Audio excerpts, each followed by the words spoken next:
ओम शांति 9/9/2025।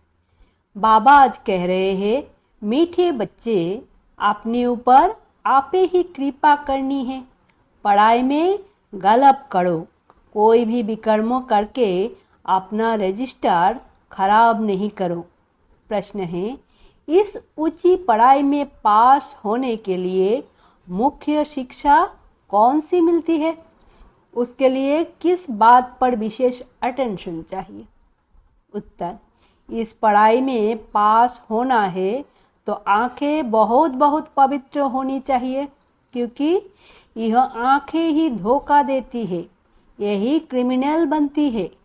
शरीर को देखने से ही कर्मेंद्रियों में चंचलता आती है, इसीलिए आंखें कभी भी क्रिमिनल ना हो। पवित्र बनने के लिए भाई बहन होकर रहो। याद की यात्रा पर पूरा पूरा अटेंशन दो। गीत है, धीरज धर मनुआ। ओम शांति। किसने कहा? बेहद के बाप ने बेहद के बच्चों को कहा। जैसे कोई मनुष्य बीमारी में होता है तो उनको आथत दिया जाता है कि धीरज धरो, तुम्हारे सब दुख दूर हो जाएंगे। उनको खुशी में लाने के लिए आथत दिया जाता है। अब वो तो है हद की बातें, ये है बेहद की बात। इनके कितने ढेर बच्चे होंगे, सबको दुख से छुड़ाना है। यहो भी तुम बच्चे ही जानते हो, तुमको भूलना नहीं चाहिए। बाप आए हैं सर्वों की सद्गति करने। सर्वों का सद्गति दाता है तो इसका मतलब सभी दुर्गति में है। सारी दुनिया के मनुष्य मात्र उनमें भी खास भारत आम दुनिया कहा जाता है। खास तुम सुखधाम में जाएंगे, बाकी सब शांति धाम में चले जाएंगे। बुद्धि में आता है बराबर हम सुखधाम में थे तो और धर्म वाले शांति धाम में थे। बाबा आया था, भारत को सुखधाम बनाया था, तो एडवर्टाइजमेंट में भी ऐसे करनी चाहिए। समझाना है, हर 5000 वर्ष बाद निराकार शिव बाबा आते हैं। वो सभी का बाप है, बाकी सब ब्रदर्स है। ब्रदर्स ही पुरुषार्थ करते हैं फादर से वर्षा लेने। ऐसे तो नहीं फादर्स पुरुषार्थ करते हैं। सब फादर्स हो तो फिर वर्षा किसके लेंगे? क्या ब्रदर्स से? यह तो हो ना सके। अभी तुम समझते हो, ये तो बहुत सहज बात है। सतयुग में एक ही देवी देवता धर्म होता है, बाकी सब आत्माएं मुक्तिधाम में चली जाती है। वर्ल्ड की हिस्ट्री जियोग्राफी रिपीट कहते हैं तो जरूर एक ही हिस्ट्री जियोग्राफी है जो रिपीट होती है। कलयुग के बाद फिर सतयुग होगा, दोनों के बीच में फिर संगम युग भी जरूर होगा। इसको कहा जाता है सुप्रीम पुरुषोत्तम कल्याणकारी युग। अभी तुम्हारी बुद्धि का ताला खुला है तो समझते हो, यह तो बहुत सहज बात है। नई दुनिया और पुरानी दुनिया। पुराने झाड़ में जरूर बहुत पत्ते होंगे, नए झाड़ में थोड़े पत्ते होंगे। वह है सत्य प्रधान दुनिया, इनको तम प्रधान कहेंगे। तुम्हारा भी नंबरवार पुरुषार्थ अनुसार बुद्धि का ताला खुला है, क्योंकि सब यथार्थ रीति बाप को याद नहीं करते हैं तो धारणा भी नहीं होती है। बाप तो पुरुषार्थ कराते हैं परंतु तकदीर में नहीं है। ड्रामा अनुसार जो अच्छी रीति पढ़ेंगे पढ़ाएंगे, बाप के मददगार बनेंगे, हर हालत में ऊंच पद वही पाएंगे। स्कूल में स्टूडेंट भी समझते हैं हम कितने मार्क्स से पास होंगे, तीव्र वेगी जोर से पुरुषार्थ करते हैं। ट्यूशन के लिए टीचर रखते हैं कि कैसे भी करके पास होवे। यहाँ भी बहुत गैलप करना है, अपने ऊपर कृपा करनी है। बाबा से अगर कोई पूछे अब शरीर छूटे तो इस हालत में क्या पद पाएंगे, तो बाबा झट बताएंगे यह तो बहुत सहज समझने की बात है। जैसे हद के स्टूडेंट समझते हैं, बेहद के स्टूडेंट भी समझ सकते हैं, बुद्धि से समझ सकते हैं। हमसे घड़ी घड़ी यह भूल होती है, विकर्म होता है। रजिस्टर खराब होगा तो रिजल्ट भी ऐसे निकलेगी। हर एक अपना रजिस्टर रखे, यूँ तो ड्रामा अनुसार सब नोंद हो ही जाती है। खुद भी समझते हैं हमारा रजिस्टर तो बहुत खराब है। ना समझ सके तो बाबा बता सकते हैं।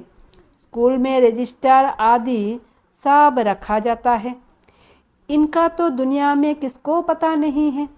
नाम है गीता पाठशाला। वेद पाठशाला कभी नहीं कहेंगे। वेद, उपनिषद, ग्रंथ आदि किसकी भी पाठशाला नहीं कहेंगे। पाठशाला में एम ऑब्जेक्ट है, हम भविष्य में यह बनेंगे। कोई वेद शास्त्र आदि बहुत पढ़ते हैं तो उनको भी टाइटल मिलता है, कमाई भी होती है। कोई कोई तो बहुत कमाई करते हैं, परंतु वो कोई अविनाशी कमाई नहीं है, साथ नहीं चलती है। यह सच्ची कमाई साथ चलनी है, बाकी सब खत्म हो जाती है। तुम बच्चे जानते हो हम बहुत बहुत कमाई कर रहे हैं। हम विश्व के मालिक बन सकते हैं। सूर्यवंशी डिनाइस्टी है तो जरूर बच्चे तख्त पर बैठेंगे। बहुत ऊंच पद है। तुमको स्वप्न में भी नहीं था कि हम पुरुषार्थ कर राज्य पद पाएंगे। किसको कहा जाता है राजयुग? वो होता है बैरिस्टर युग। किसको कहा जाता है राजयुग? वो होता है बैरिस्टर युग, डॉक्टरी युग। पढ़ाई और पढ़ाने वाला याद रखता है। यहाँ भी ये है सहज याद। याद में ही मेहनत है। अपने को देही अभिमानी समझना पड़े। आत्मा से ही संस्कार भरते हैं। बहुत आते हैं जो कहते हैं हम तो शिव बाबा की पूजा करते थे, परंतु क्यों पूजा करते थे यह नहीं जानते। शिव को ही बाबा कहते हैं और किसको बाबा नहीं कहेंगे। हनुमान, गणेश आदि की पूजा करते हैं, ब्रह्मा की पूजा होती नहीं। आजमेर में भल मंदिर है, वहाँ के थोड़े ब्राह्मण लोग पूजा करते होंगे, बाकी गायन आदि कुछ नहीं। श्री कृष्ण का, लक्ष्मी नारायण का कितना गायन है, ब्रह्मा का नाम नहीं, क्योंकि ब्रह्मा तो इस समय सावरा है। फिर बाप आकर इनको एडॉप्ट करते हैं। यह भी बहुत सहज है। तो बाप बच्चों को भिन्न भिन्न प्रकार से समझाते हैं। बुद्धि में यह रहे शिव बाबा हमको सुना रहे हैं। वो बाप भी है, टीचर, गुरु भी है। शिव बाबा ज्ञान का सागर हमको पढ़ाते हैं। अभी तुम बच्चे त्रिकालदर्शी बने हो। ज्ञान का तीसरा नेत्र तुमको मिलता है। यह भी तुम समझते हो आत्मा अविनाशी है। आत्माओं का बाप भी अविनाशी है। यह भी दुनिया में कोई नहीं जानते। वो तो सब पुकारते ही है, बाबा हमको पतित से पावन बनाओ। ऐसे नहीं कहते कि वर्ल्ड की हिस्ट्री जियोग्राफी आकर सुनाओ। यह तो बाप खुद आकर सुनाते हैं। पतित से पावन, फिर पावन से पतित कैसे बनेंगे, हिस्ट्री रिपीट कैसे होगी, वो भी बताते हैं। 84 का चक्र है। हम पतित क्यों बने हैं, फिर पावन बन कहाँ जाना चाहते हैं। मनुष्य तो सन्यासी आदि के पास जाकर कहेंगे मन की शांति कैसे हो। ऐसे नहीं कहेंगे हम संपूर्ण निर्विकारी पावन कैसे बने। यह कहने में लज्जा आती है। अभी बाप ने समझाया है, तुम सब भक्तियाँ हो। मैं हूँ भगवान ब्राइड ग्रूम, तुम हो ब्राइड्स। तुम सब मुझे याद करते हो। मैं मुसाफिर बहुत ब्यूटीफुल हूँ। सारी दुनिया में मनुष्य मात्र को खूबसूरत बनाता हूँ। वंडर ऑफ वर्ल्ड सर्ग ही होता है। यहाँ 7 वंडर गिनते हैं, वहाँ तो वंडर ऑफ वर्ल्ड एक ही सर्ग है। यहाँ 7 वंडर्स गिनते हैं, वहाँ तो वंडर ऑफ वर्ल्ड एक ही सर्ग है। बाप भी एक, सर्ग भी एक, जिसको सभी मनुष्य मात्र याद करते हैं। यहाँ तो कुछ भी वंडर है नहीं। तुम बच्चों के अंदर धीरज है कि अब सुख के दिन आ रहे हैं। तुम समझते हो इस पुरानी दुनिया का विनाश तो तब हो तुम समझते हो इस पुरानी दुनिया का विनाश हो तब तो राजाई मिले स्वर्ग की। अभी अजून राजाई स्थापन नहीं हुई है। हाँ, प्रजा बनती जाती है। बच्चे आपस में राय करते हैं सर्विस की वृद्धि कैसे हो, सबको पैगाम कैसे देवे। बाप आदि सनातन देवी देवता धर्म की स्थापन करते हैं, बाकी सबका विनाश कराते हैं। ऐसे बाप को याद करना चाहिए ना। जो बाप हमको राज तिलक का हकदार बनाए, बाकी सबका विनाश करा देते हैं। नेचुरल कैलामिटीज भी ड्रामा में नूंदी हुई है।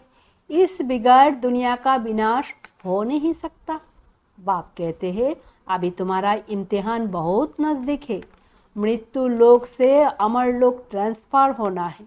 जितना अच्छी रीति पढ़ेंगे पढ़ाएंगे उतना ऊंच पद पाएंगे, क्योंकि प्रजा अपनी बनाते हो।